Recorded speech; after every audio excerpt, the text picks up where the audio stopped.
Hello and welcome back to the Specialist Learning Podcast.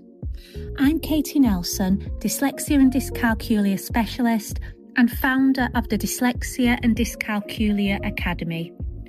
Each month I use this space to share reflections from practice, insights from specialist work and things I see every day when supporting learners and families. The aim is always to give you something really practical to think about, something that helps you understand dyslexia and dyscalculia more deeply, and something you can take straight into your own practice or home life.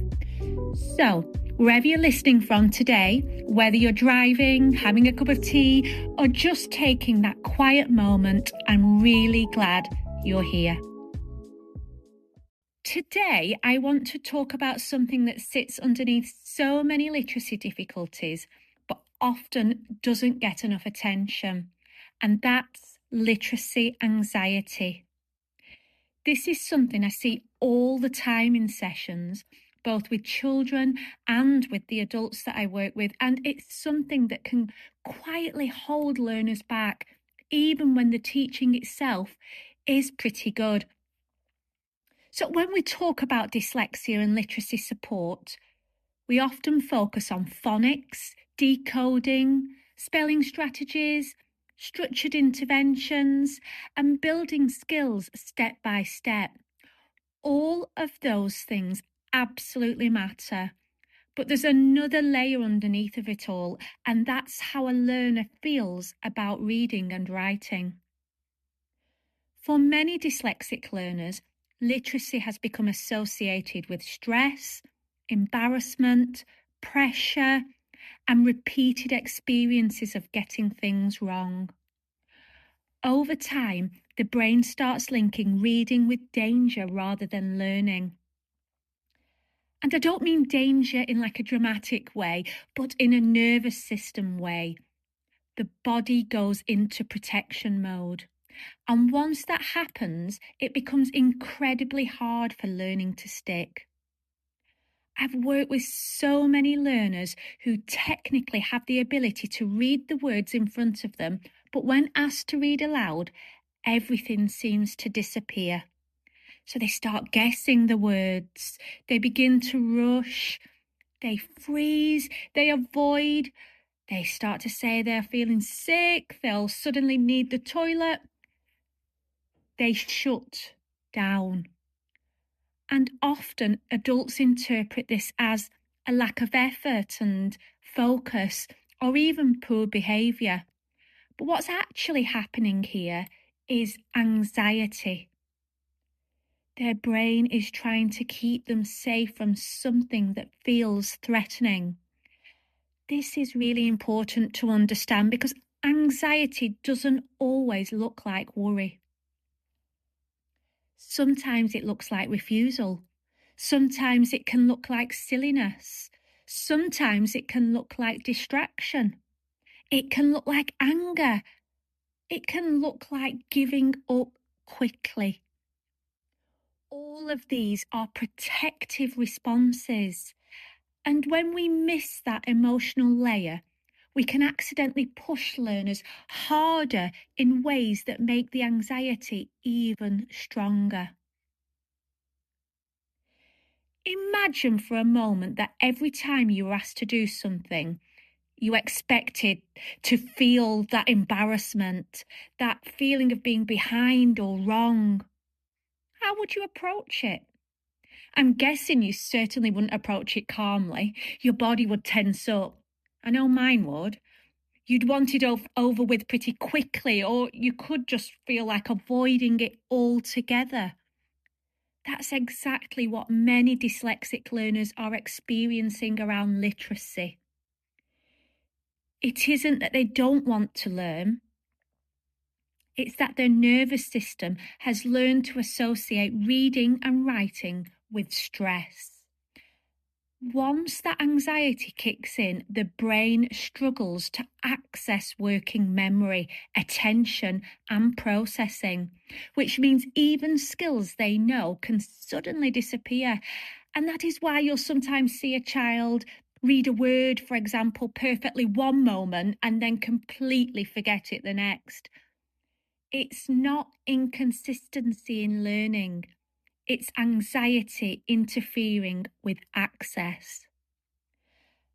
Another thing I often notice is that many learners start to believe that difficulty equals failure. They don't see the struggle as being part of the whole learning process. They actually see it as proof that they're not good enough. And over time, this chips away at confidence and self-belief. And once confidence drops, anxiety rises even further. It becomes like a cycle. So the struggle leads to stress.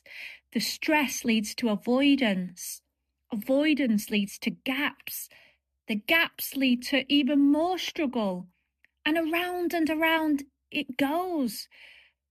So what can we actually do about this in real life? The first thing is slowing the emotional pace of learning. Not lowering expectations, but lowering pressure. Making it clear that sessions are about practicing, not performing.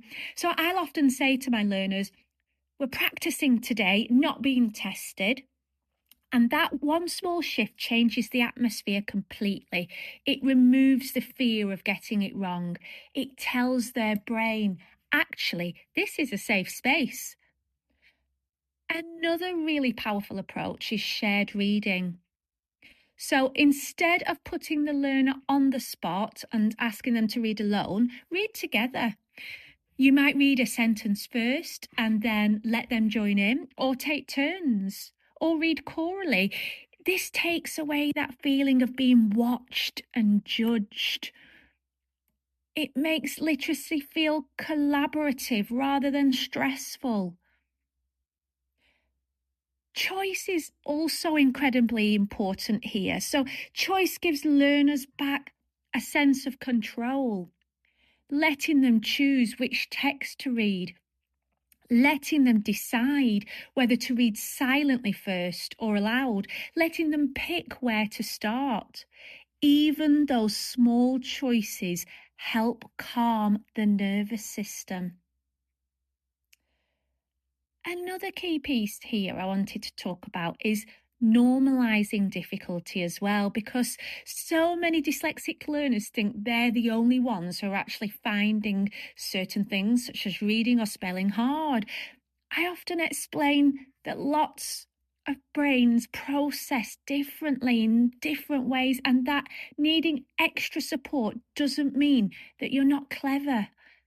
I'll say things like, your brain just learns in a different way, and that's okay. We celebrate this.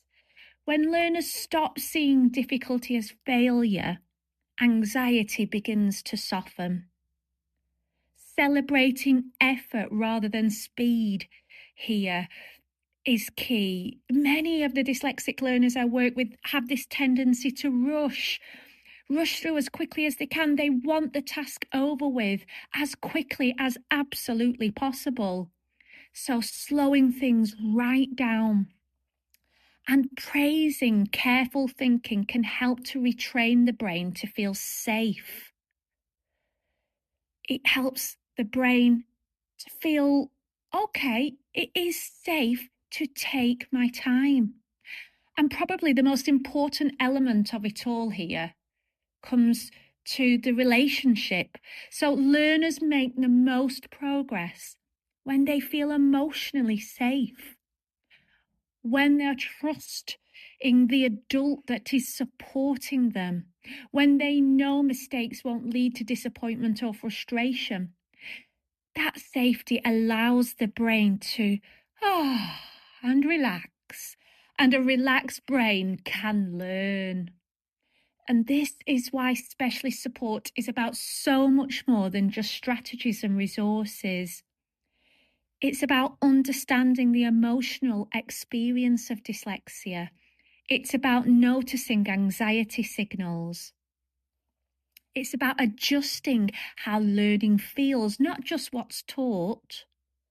Sometimes the biggest breakthrough doesn't come from a new phonics program or a particular new resource. It comes from a learner finally feeling safe enough to try. I'd really encourage you this month to reflect on your learners that you support and think, where might anxiety be playing a role here? Are there certain tasks that they're avoiding? Do they rush when reading? Do they shut down when writing starts? Do they feel confident in some moments and then completely freeze in others? Often you'll find that those patterns tell us far more than any test results. And when literacy feels emotionally safe, that progress follows. When it feels threatening, learning struggles to land, no matter how good the teaching is. If there's one thing I hope you take from today, it's this. Anxiety is not a behaviour problem. It's a nervous system response. And when we respond with safety, patience and understanding, we naturally open the door to real progress. Thank you so much for spending this time with me today. I hope it's given you something practical to reflect on in your own practice or at home. If you're listening on Spotify or another podcast platform, make sure you check the session notes where you'll find the supporting resource linked to this episode. And if you're listening inside the Tutor Vault, you'll know that alongside each podcast episode, you can access a growing library of specialist tools designed to support learners with dyslexia and dyscalculia. If you're not inside the Tutor Vault yet and you'd like access to those resources, you can head over to www.dyslexia-academy.com. Thank you again for being here. Until next time, take care and keep supporting learning with understanding.